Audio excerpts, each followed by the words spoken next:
வணக்கம். கடந்த வீடியோவில் என்னிடம் 2 கேள்விகளை முன் வச்சாங்க. ஒன்று வந்து, நீங்கள் சிஎன்ஐ பாம்பே டைசிஸ்க்கு எதிரானவங்களா அப்படின்னு கேட்டாங்க. நிச்சயமாக சிஎன்ஐ பாம்பே டைசிஸ்க்கு நாங்கள் ஒரு காலமும் எதிரானவங்க கிடையாது. அடுத்த கேள்வி, சிஎன்ஐ பாம்பே டைசிஸ் அனுப்புகிற போதகர் வந்து நமது ஆலயத்துக்கு தேவையில்லை அப்படின்னு நீங்கள் சொல்கிறீங்களா கேட்டாங்க. இதை நான் ஒரு காலமும் யார்கிட்டும் நான் சொல்லதில்லை. இது வந்து தவறுதலாக புரிந்து கொள்ளப்பட்டிருக்கிறது. இதை விளக்குவதற்காக 2013 2021 வரைக்கும் நமது ஆலயத்தை நிர்வகித்து வரக்கூடிய கமிட்டி என்ன செஞ்சது, என்ன விஷயங்கள் நடந்தது அப்படிங்கிறது தான் இந்த வீடியோ நம்ம பார்க்க போகிறோம். ஒரு விஷயத்தை நல்லா தெளிவாக தெரிஞ்சுக்கோங்க. இந்த கமிட்டி வந்து சேரிட்டி அலுவலகத்தில் பதிவு பெறாத ஒரு கமிட்டி. ஏற்கனவே நம்மக்கிட்ட பதிவு பெற்ற ஒரு கமிட்டி இருந்துச்சு. கமிட்டினா ஒரு சொசைட்டி இருந்துச்சு. அதோட பேர் வந்து Christ church Tamil Poisar welfare society. இது வந்து 2013 பதிவு செஞ்சாங்க. இது உங்களுக்கு நான் ஏற்கனவே கடந்த வீடியோவில் சொல்லியிருக்கிறேன். இப்போ நடந்தது என்ன விஷயம், இந்த 2013 21 வரை நடந்த விஷயத்தில் முதல் விஷயமாக, ஏற்கனவே பதிவு பெற்ற அந்த சொசைட்டியை இவங்க நடத்த அனுமதிக்கலை. நியாயமாக என்ன செய்திருக்கணும், இதில் எல்லா ஆலய மக்கள் எல்லாருடைய பேரையும் அதில் பதிவு செய்திருக்கணும், அதை நடத்தியிருக்கணும். அதை இவங்க செய்யலை. அடுத்தது நம்பர் 2ஆக 6,98,495 ரூபாய் கமிட்டியினுடைய கையில் இது இருந்திருக்கு. இது எப்படி தெரிய வந்துச்சுன்னாக்கி, வருஷம் ஒரு புத்தகம் வெளியிடுவாங்க. அதில் வரவு செலவு கணக்கு இருக்கும். அது மூலமாக நாங்கள் தெரிந்து கொண்டது. இது 2வது. 3வது, இவ்வளோ பெரிய தொகை கையில் ஏன் இருந்ததுன்னு கேட்டதுனால கமிட்டியிலிருந்து ஒரு 4 பேரை வெளியேற்றம் பண்ணிட்டாங்க. 4வதாக, கமிட்டியிலிருந்து வெளியேற்றப்பட்ட அந்த 4 பேருக்கு ஆதரவாக 3 பேர் வந்தாங்க. மொத்தமாக அவங்க 7 பேர். இந்த 7 பேருடைய சந்தா வாங்க மறுத்துட்டாங்க, அதாவது வாங்க மறுக்கப்பட்ட. 5வதாக, ஏற்கனவே நம்மகிட்ட ஒரு சொசைட்டி இருக்கும் பொழுது இவங்க புதுசாக society of CNI Christ church Tamil Mumbai என்கிற பேரில் ஒரு புது சொசைட்டியை பதிவு செய்வதற்கு சேரிட்டி கமிஷனர் அலுவலகத்தில் அப்ளிகேஷன் கொடுத்தாங்க. 6வதாக, ஆலய பெயருக்கு முன்னால் சிஎன்ஐ அப்படின்னு கொண்டு வந்து ஒரு சில ஆவணங்கள், அதாவது டாக்குமெண்ட்ஸை ரெடி பண்ணி அதை கொண்டு சேரிட்டி ஆஃபீஸில் கொடுத்தாங்க. அது எங்கள் கையில் கிடச்சிது. நாங்கள் அதை விசாரித்து பார்க்கும் பொழுது அது எல்லாமே போலியாக தயாரிக்கப்பட்டவைன்னு நாங்கள் கண்டுபிடிச்சோம். 7வதாக, நம்முடைய வங்கி கணக்கு வந்து ஓரியண்டல் பேங்க் ஆஃப் காமர்ஸில் முன்னால் இருந்துச்சு. அது வந்து கிரைஸ்ட் சர்ச் பொய்சர்ங்கிற பேரில் இருந்துச்சு. இந்த பேரை இவங்க 2 நேரம் மாற்றிருக்காங்க. ஒரு சமயம் சிஎன்ஐ இடையிலையும், இன்னொரு சமயம் கிரைஸ்ட் சர்ச் பொய்சருங்கிறதுக்கு முன்னால் சிஎன்ஐ போட்டு இவங்க 2 சமயம் இந்த பேரை மாற்றிருக்காங்க. 8வது, சொசைட்டிக்கு சொந்தமான வீட்டில் போதகர் இருந்தார்.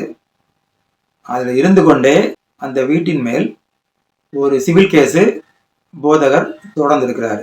இந்த கேஸை வந்து எப்படி ஃபைல் பண்ணாங்கன்னா, நமது ஆலயத்தில் உள்ள உறுப்பினர் ஒரு ஆள் செல்வகுமார், அவருக்கு நம்ம போதகர் பவர் ஆஃப் அட்டர்னி கொடுத்து அவர் மூலமாக இந்த கேஸை சேர்த்திருக்கிறார்.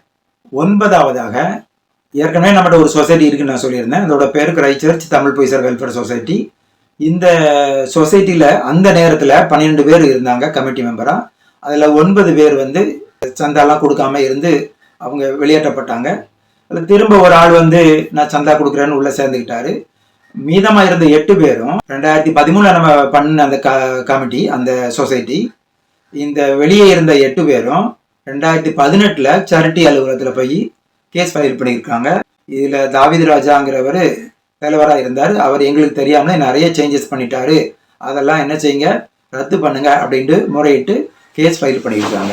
இப்போ பார்த்த இந்த 9 விஷயங்கள் தான் 2013 2021 வரைக்கும் சிஎன்ஐ பாம்பே டைசிஸ் அனுப்பிய போதகர் தலைமையாக கொண்டு இயங்கிய கமிட்டி செஞ்ச வேலைகள். இதை உங்களுக்கு திரும்ப ஒரு சமயம் ஞாபகப்படுத்துகிறேன். Number 1, Christ church Tamil Poisar welfare சொசைட்டியை ஆலயத்தில் நிர்வகிக்க அனுமதிக்கலை. நம்பர் 2, 6,98,495 ரூபாயை கையில் வச்சுருந்தது. 3, கமிட்டி உறுப்பினர்கள் 4 பேரை வெளியேற்றிருக்காங்க. நம்பர் 4 வந்து 7 குடும்பங்களின் சந்தா வாங்க மறுப்பு தெரிவித்திருக்காங்க. 5 வந்து புதிய சொசைட்டியை பதிவு செய்ய விண்ணப்பம் செஞ்சுருக்காங்க. 6வது வந்து சர்ச் பெயரில் போலி ஆவணங்கள் தயாரிச்சிருக்காங்க. 7 வந்து வங்கி கணக்குடைய பெயர் 2 சமயம் மாற்றிருக்கிறாங்க. 8வதாக 7 பேர்கள் மீது சிவில் வழக்கு தொடர்ந்திருக்காங்க. 9வது, தாவீது ராஜா மீது ஷேரிட்டியில் ஒரு வழக்கு பதிவு செஞ்சுருக்காங்க. இப்போ நான் சொன்ன 9 வேலைகள் வந்து 2013 21 வரைக்கும் நடந்திருக்கு. ஆலய போதகருடைய தலைமையில் அந்த கமிட்டி இயங்கி இருக்குது. இந்த ஆலய போதகர் யாரு அப்படின்னு கேட்டிங்கன்னா, அவர் வேற யாரும் இல்லை, எல்லாத்துக்கும் நல்ல பரிச்சயமான ரெவரண்ட் மேத்யூ ஞானசிகாமணி. 8 வருஷமா இந்த மேத்யூ ஞானசிகாமணி தான் இருந்திருக்காங்க. இதுக்கு முன்னாடி அவர் ஒரு 3 வருஷம் போல இருந்திருக்கிறாரு. அதனால மக்களிடையே இவர் வந்து ரொம்ப நல்ல பரிச்சயப்பட்டவர். இவருடைய செல்வாக்கு மக்கள் மத்தியில் இருந்துச்சு. இவரை தலைவராக கொண்டு இயங்குகிற இந்த பதிவு பெறாத கமிட்டி 2013 முதல் 21 வரை ஆலய சொத்து வகைக்காக, அதாவது ப்ராப்பர்ட்டி சம்பந்தமாக செய்த செலவு ரூபாய் 14,84,469. இந்த செலவுகளை எல்லாம் வருட வாரியாக அட்டவணையில் காண்பித்திருக்கிறேன்.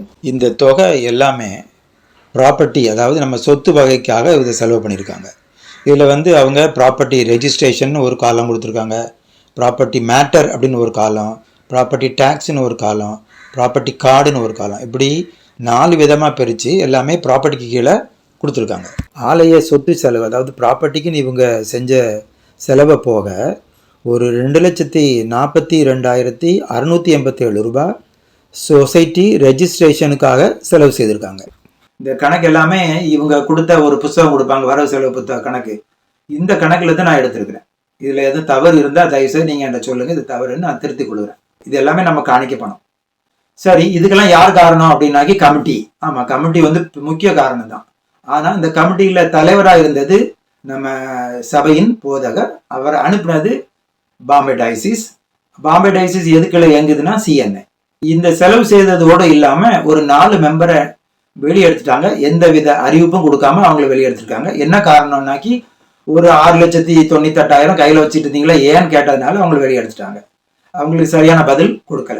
அதே சமயத்தில் அவங்க கூட சேர்ந்த 3 பேர் கேட்டதுனால அந்த 7 குடும்பங்களுக்கும் சந்தா வாங்காம போயிட்டாங்க. இதெல்லாம் ஞாபகம் வச்சுக்காங்க. இதுக்கு காரணம் வந்து பாம்பே டயசிஸ், சிஎன்ஐ, அவங்க அனுப்பக்கூடிய போதகர், நம்ம கமிட்டி எல்லாம் சேர்ந்து தான்.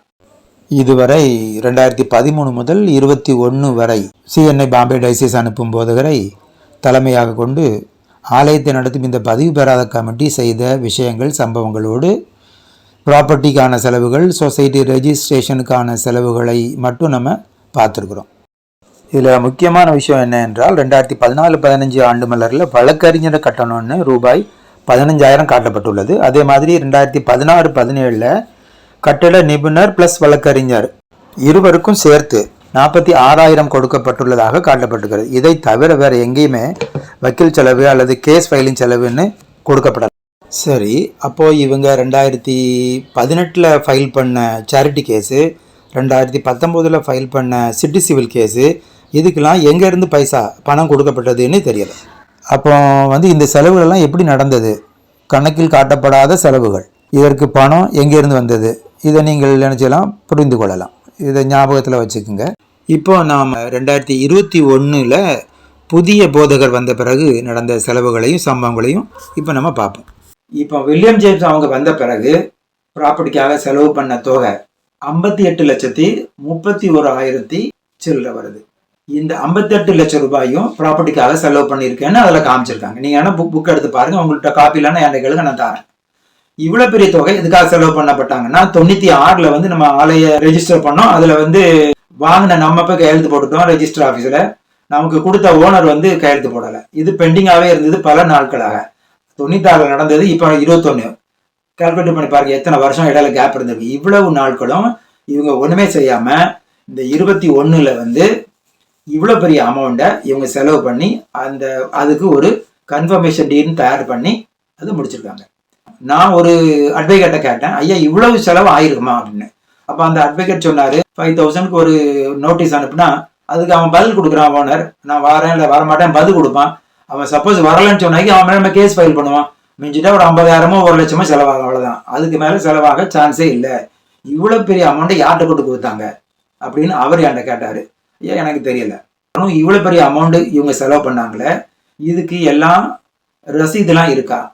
இது செக் மூலமாக கொடுத்தாங்களா அல்லது கேஷ் மூலமாக கொடுத்தாங்களா? போதகர் வில்லியம் இருக்கிற இந்த 21-22 வருஷம் 22-23 சொசைட்டி ரெஜிஸ்ட்ரேஷனுக்காக ஒரு 28,590 ரூபாய் செலவு பண்ணியிருக்கிறாங்க. இந்த கமிட்டி 2013 21 வரைக்கும் ரூபாய் 14,84,469 ரூபாயும், 2021 23 வரைக்கும் ரூபாய் 58,31,853 ரூபாய், மொத்தம் ரூபாய் 73,16,322 ரூபாய் சொத்து செலவுக்கு மட்டும் இவங்க செலவு பண்ணியிருக்கிறாங்க. இவ்வளோ பெரிய தொகையை இதுக்கு செலவு பண்ணணுமாங்கிறத மட்டும் நீங்கள் மனசில் வச்சுக்கிட்டு, இந்த தொகையில இருந்து ப்ராப்பர்ட்டி டேக்ஸ் அவங்க பே பண்ணியிருந்திருப்பாங்க. உண்மையிலே அவங்ககிட்ட ரெசிப்டோடு இருந்து அது உண்மையான செலவாக இருந்தால் அந்த அமௌண்ட்டை நம்ம மைனஸ் பண்ணிக்கலாம், அதாவது கழிச்சிக்கலாம். ஆனால் இதில் சொசைட்டிக்குன்னு இவங்க செலவு பண்ண, சொசைட்டி ரெஜிஸ்ட்ரேஷனுக்குன்னு இவங்க செலவு பண்ண தொகை இதில் சேர்க்கலை. அது ஒரு 2,71,277 ரூபா வருது. அதாவது 2013 2023 வரைக்கும் உள்ள இந்த பீரியடில் சொசைட்டி ரெஜிஸ்ட்ரேஷனுக்கு இவங்க செலவு பண்ண தொகை 2,71,277. 2013 2023 வரைக்கும் ஆலய சொத்து சம்பந்தமான செலவையும் சொசைட்டி ரெஜிஸ்ட்ரேஷனுக்கு இவங்க செலவு பண்ண தொகையும் கூட்டினா 75,87,599 ரூபா வருது. இதுவரை பார்த்த இந்த செலவுகளுடைய தொகுப்பாக உங்கள் முன்னால் ஒரு அட்டவணையை வைக்கிறேன், அதை நீங்கள் கொஞ்சம் பாருங்கள். இந்த அட்டவணையில் நீங்கள் பார்க்கக்கூடிய இந்த தொகை, அதாவது டேட்டாஸ் எல்லாமே 2013 23 வரைக்கும் நமது ஆலய கமிட்டி வெளியிட்ட ஆண்டு மலரில் இருந்து எடுக்கப்பட்டவைகள். இந்த ஆண்டு மலரில் வரவு செலவு கணக்குகள் தமிழிலும் கொடுக்கப்பட்டிருக்கிறது, ஆங்கிலத்திலும் கொடுக்கப்பட்டிருக்கிறது. இதை நீங்கள் ரெண்டையுமே என்ன செய்யலாம், பார்த்து கம்பேர் பண்ணிக்கலாம், வெரிஃபை பண்ணிக்கலாம்.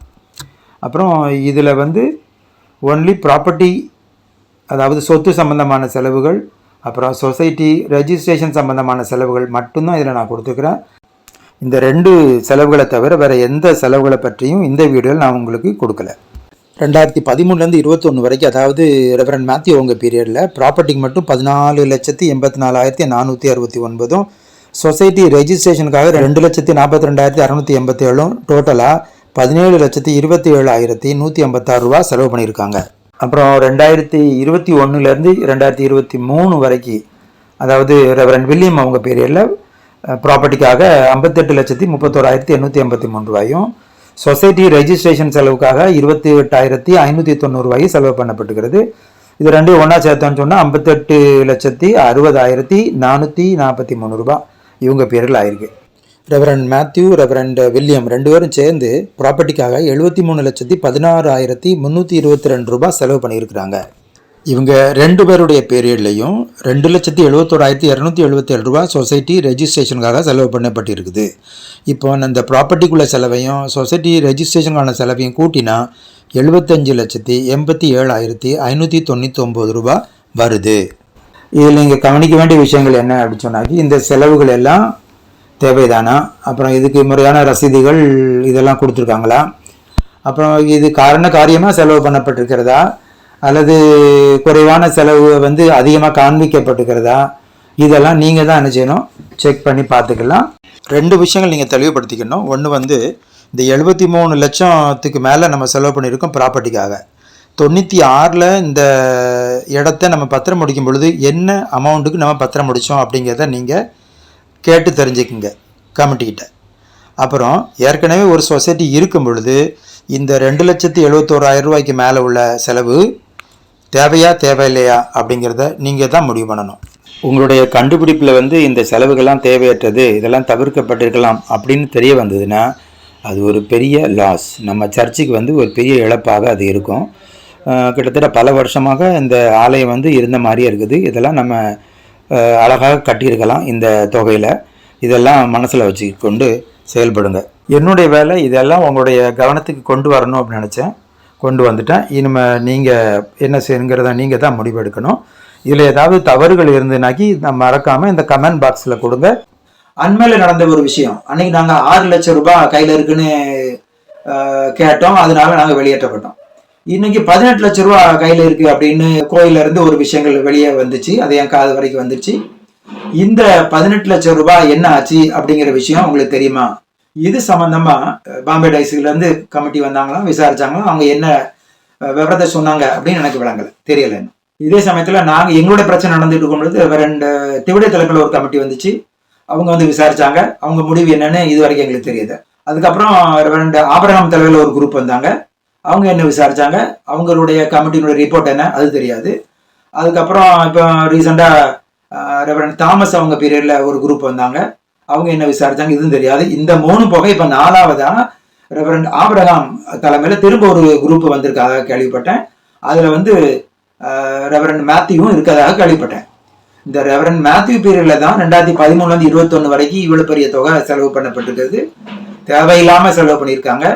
போலியான பத்திரங்களை தயார் பண்ணுறது, சொசைட்டியை புதுசாக ரெஜிஸ்டர் பண்ண போகிறது, அப்புறம் கேஸ் ஃபைல் பண்ணுறது, இதுக்காக செலவு பண்ணியிருக்காங்க.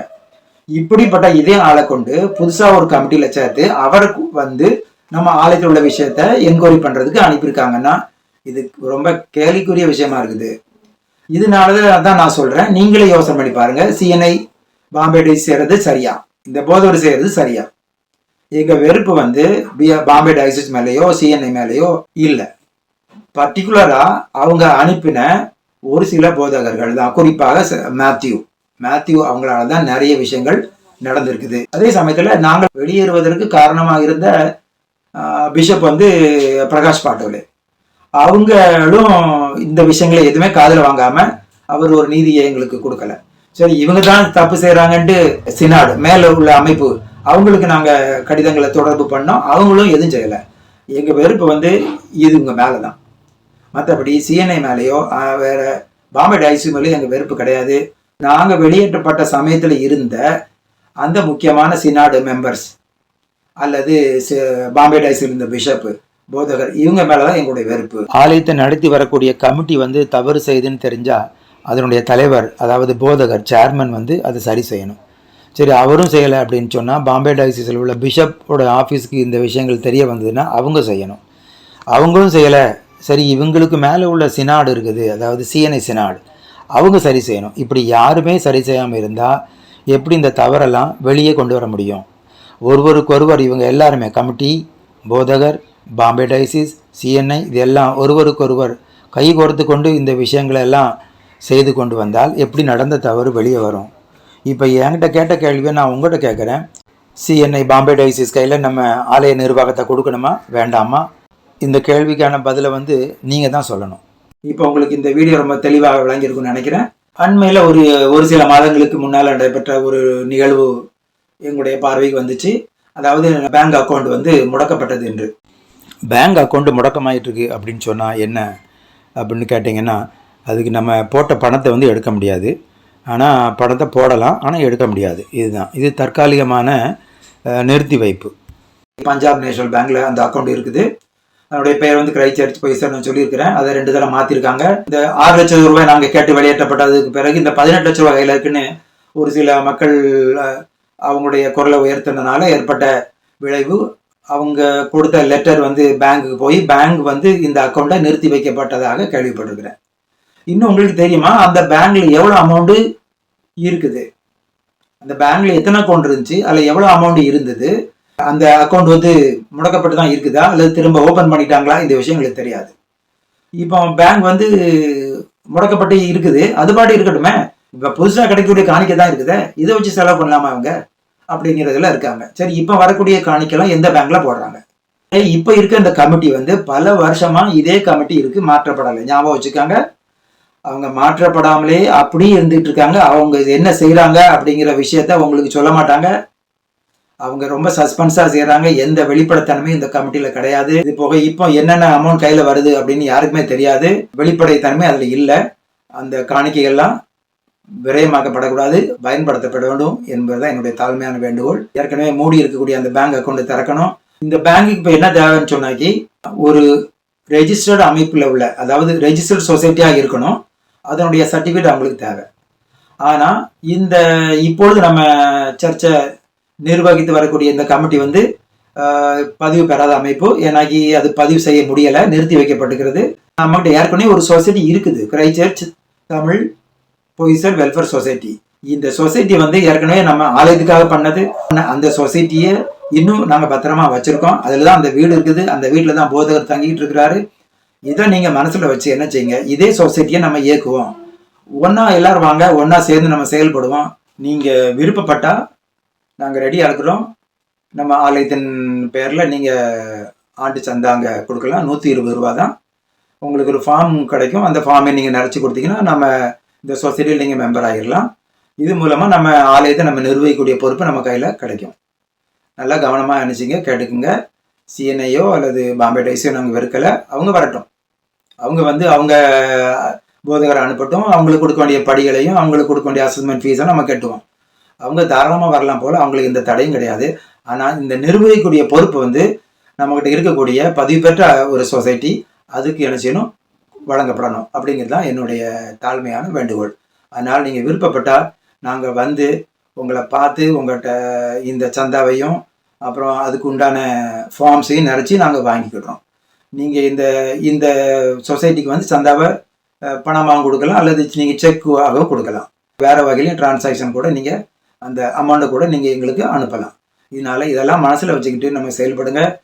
அந்த காணிக்கைகள்லாம் விரயமாக்கப்படக்கூடாது, பயன்படுத்தப்பட வேண்டும் என்பதுதான் என்னுடைய தாழ்மையான வேண்டுகோள். நன்றி, வணக்கம்.